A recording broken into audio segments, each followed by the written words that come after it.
अस्सलाम वालेकुम दोस्तों। हज के पॉइंट ऑफ व्यू से एक बहुत इंपॉर्टेंट अपडेट है और वो ये है कि सिर्फ 18 से 65 साल के वो लोग जो वैक्सीनेटेड हैं उन्हें अलाउ किया जाएगा हज करना। और उसके अंदर सऊदी शहरी और सऊदीया में मुकीम तमाम गैर मुल्की लोग, सिर्फ़ उनको इजाज़त होगी हज करने की। और तकरीबन 60,000 लोगों को 60,000 जो लोग हैं उनको अलाउ किया जाएगा तमाम SOPs को मद्देनज़र रखते हुए हज करने का फ़रीज़ा अंजाम दिए जाना। उसके अलावा इस साल भी हज जो है वो उस तरीके से नहीं होगा जिस तरह करोना से पहले होता था।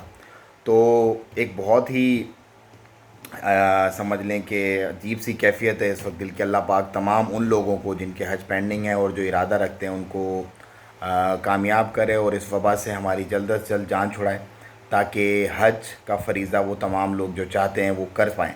क्योंकि पाबंदियाँ और ये जो परेशानियाँ चल रही हैं वैक्सीनेशन के बाद, नेक्स्ट ईयर मेरा ये ख़्याल है कि इंशाअल्लाह कुछ मज़ीद लोगों का इजाफ़ा कर दिया जाएगा इसके अंदर, क्योंकि बहुत बड़ी एक तादाद आने वाले एक साल में वैक्सीनेटेड हो जाएगी। लेकिन इससे एक मॉरल ऑफ़ स्टोरी मिलता है जो कम से कम मेरी अपनी ऑब्ज़र्वेशन है और मेरे अपने जो मामलात हैं लोगों के साथ, उससे वो मैं ज़रूर आपसे शेयर करना चाहूँगा।